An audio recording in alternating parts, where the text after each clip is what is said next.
Rajesh law centre में आप लोगों का स्वागत है। आज हम लोग चर्चा करेंगे कि SC/ST एक्ट के तहत एक बहुत फेमस और बहुत पॉपुलर धारा है जो लगभग हर FIR में देखिए, वो धारा है 325 का, जिसको कुछ लोग 302BA भी बोलते हैं। ठीक है, यहाँ धारा मैंने लिखा 302BA या 325 का, वैसे शुद्ध नाम इसका 325 का है।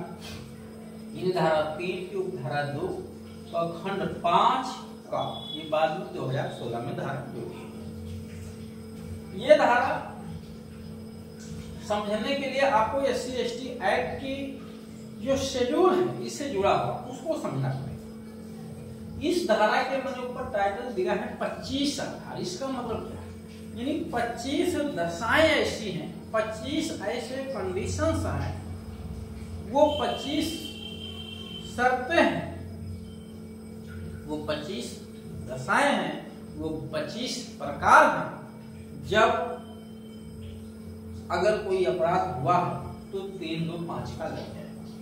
यानी अगर SC/ST व्यक्ति के साथ अगर इन निम्नलिखित धाराओं में से, ये 25 धाराएं हैं, आपको देखने में ज्यादा लग रही, मैं भी समझाऊंगा। ये 25 धाराएं हैं। इन धाराओं का अगर मुकदमा दर्ज होता है, अगर इन धाराओं में FIR या परिवार दर्ज हुई तो वहां 325 का लगाना मैंडेटरी है। मैं खास तौर से उन सभी पुलिस बल के जो लोग हैं जिनकी जिम्मेदारी है FIR लॉन्च करने की,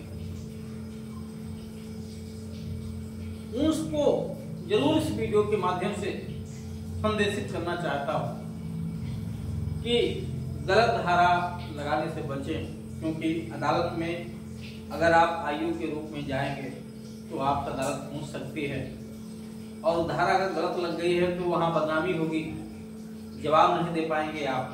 ठीक है, तो उससे अच्छा है कि पहले से ही समझ बूझ कर सही धारा का इस्तेमाल किया जाए। एक भ्रम है लोगों में कि जब केवल SC/ST व्यक्ति को उसकी जात को लेके गाली दिया जाएगा तभी SC/ST एक्ट लगते। नहीं, ये बेबुनियाद सोच है, ऐसा कुछ नहीं। SC/ST एक्ट लगाए जाने के 29 आधार तो खंड 1 में, 325 के लगाए जाने के कम से 25 आधार, 302B लगाए जाने के कम से कम सैकड़ों आधार। मैं सबको बताऊंगा भी, और ऐसे नहीं हवाई में सब विद प्रोविजन बताएंगे। आप चेक कर लीजिए, किसी और समझदार व्यक्ति से पूछ लीजिएगा। ठीक है, बस समझदार का मतलब जो ज्ञान से समझदार होगा, उम्र के आधार पे, कपड़े के ड्रेस के आधार पे। पहले आप इसको समझ लिए 25 आधार जिसपे मैं वीडियो बना रहा हूं। हाँ, एक बात बता दूं, किसी व्यक्ति को कोई भी लीगल इंफॉर्मेशन लेना है, कोई भी जानकारी लेना है, चाहे SC/ST एक्ट पे या किसी और लॉ, उत्तराधिकार का मामला है, क्रिमिनल मामला है, सिविल मामला, तो आप इस दिए गए नंबर पे संपर्क करके अपनी सुविधाओं का जानकारी ले सकते हैं। हाँ, इसकी जो लीगल फीस है वो आपको जमा करना पड़ेगा। ठीक है, अब मैं यहाँ पे IPC की भी धारा लिखा हूं, साथ ही साथ BNS की भी धारा लिख दिया हूं। नई संहिता पुरानी संहिता दोनों लिख दिया हूं, जो 1 जुलाई 2024 से नई धारा आ गई, क्योंकि अब नई धारा में मुकदमा दर्ज होगा तो वो नई धारा भी मेंशन कर दिया हूं। देखिए यहाँ जितनी धाराएं लिखी हुई हैं, ये धारा आप काउंट कर दीजिए, फिर ये काउंट करिए, तो टोटल 25 धाराएं मिलेंगी। 1 2 3 4 5 6 7 8 9 10 11 12 13, और यहाँ पे आप देखेंगे तो 5 धाराएं, तो 13 5 18 19 20 21 22 23 24 25। यहाँ 5 कैसे हुई? 354 का, 354 ख, ये 354 से ही लेकर 354 से लेकर 354 का, तो 354 354 का, ख ग घ, इस तरह से यहाँ 5 धाराएं, तो 10 इधर और ये लाइन वाली 5 20 25 धाराएं होंगी। जो नई धाराएं की जगह पे हो गई, उन धाराओं को मैंने सामने डैश करके मेंशन कर दिया। ठीक, अगर किसी पे इन धाराओं का आरोप लगता है 120B का षड्यंत्र, कॉन्स्पिरेसी, अगर आप किसी अपराध में षड्यंत्र रच रहे हैं तो आप 120 खा लगा है, तो वहां धारा 325 का भी लगेगा SC/ST एक्ट, अगर अनुसूचित जात जनजाति व्यक्ति के खिलाफ अपराध हो रहा है। 145 जो है ये दंगा करने से जुड़ी हुई धारा है। किससे जुड़ी हुई है? दंगा, ठीक है, सॉरी विधिक विरुद्ध जमाव, अनलॉफुल असेंबली, 5 या अधिक लोग अगर कहीं जमाव मारपीट करने के लिए भी खड़े होते हैं लोगों को, तो धारा 145 का अपराध होता है। अब 189 दो हो गया, ठीक। 144 शामिल होना, विधिक विरुद्ध जमाव के सदस्य में शामिल होने लोगों के लिए पनिशमेंट 189 3 है। 147 बलवा करने, यानी बल या हिंसा का प्रयोग शुरू हो गया, मारपीट शुरू हो गया 5 अधिक लोगों के समूह द्वारा, तो 147 लगती है। घातक आयुधों से सज्जित हैं, लाठी डंडा फरसा बेलचा लिए हुए हैं, तो 148 का अपराध होता है। 148 191 में आ गया, तो 147 47 से 191 लगती है, 43 से 189 लगती है। 217 पे 255 है, 323 324 325 से बहुत महत्वपूर्ण धारा, ये मारपीट की धाराएं थी पहले। अब मारपीट की धारा पे 115 2 118 1 117 2 लगेगी। इसके संपर्क में घोर पाती हुई टूट फाट गया, सर फट गया गंभीर, तो 325 लगती है। नॉर्मली मारपीट है तो 323, और थोड़ा सा चोटें लग गई हैं, राड वगैरह से मार दिया है, कट पिट गया है, 324 की जगह 118 एक लगेगा।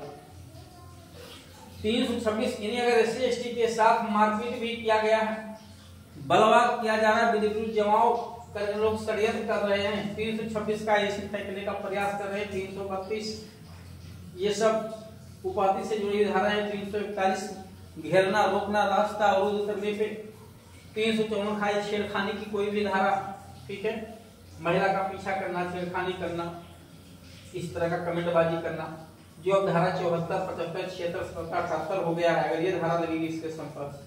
363 किडनैपिंग है, 365 किडनैप किए गए व्यक्ति को कहीं पे छिपाना, वो प्रस्थान में रखना है। 376 खाव, 376 का ये मैथुन है महिला के साथ, पति द्वारा 376 खा में हो, किसी पब्लिक सर्वेंट द्वारा किसी भी पब्लिक प्लेस पे अगर किसी SC/ST वर्ग की महिला के साथ उसकी सहमति से भी संबंध बनाया जाता है, तो अपराध है 376 का जो 68 हो गई है, और साथ ही साथ 325 का भी वहां लागू हो गया है। 447 से अत्याचार करना है, प्रवेश करना है घर वगैरह में, 506 धमकी देना, 509 ये भी जो है लज्जा को अनादर करने की आशय से महिला का कार्य करने पे जो धारा 79 हो गई। अगर इस तरह का कोई भी कार्य किया गया, चाहे ये पुरानी धाराएं इनमें मुकदमा किसी का दर्ज हुआ 25 धाराओं में, चाहे इसके समक्ष नई धाराओं में मुकदमा दर्ज हुआ, अगर SC/ST व्यक्ति इसमें पीड़ित है तो वहां 325 का जरूर लगेगा, ये ध्यान दीजिएगा। अब प्रश्न ये है, आपके मन में आपके जेहन में एक प्रश्न उठ रहा होगा कि सर 325 का लगने का मतलब क्या है, इसके लगने से क्या हो जाता है?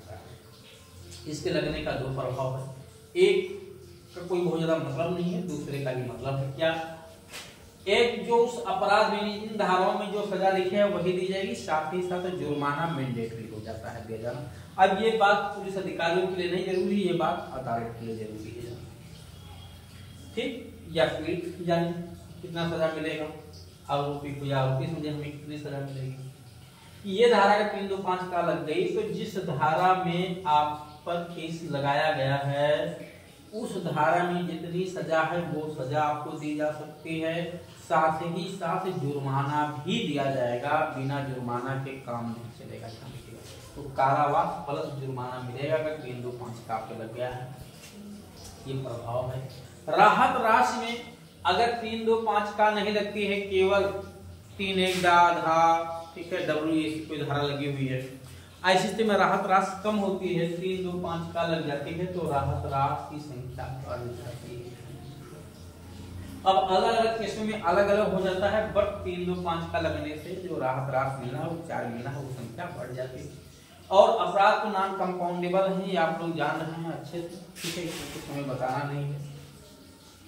समझौते का जो गलत तरीका अपनाया जाता है उसी तरीके से हो सकता है, ऐसा हो नहीं सकता है। अपराध सबके सब संज्ञेय है, आजमानती संज्ञेय आजमानती, यानी पुलिस कभी भी अरेस्ट कर सकती है। ये अलग की बात है, कच्ची बेल आपको दे सकती है, कच्ची जमानत दे सकती है। ये 1 तारीख से की नोटिस जो 35 हो गया है उसकी नोटिस आपको दे सकती है।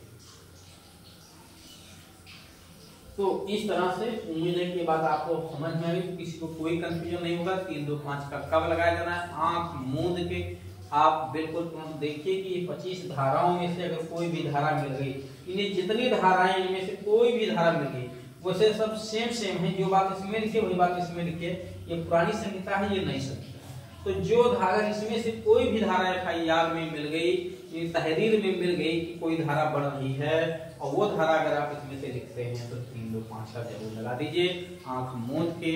ठीक है, कभी कोई कुछ कहेगा ये क्यों लगाए हो आप, तो तुरंत मुझसे आप बात करा दीजिएगा, मैं समझा दूंगा।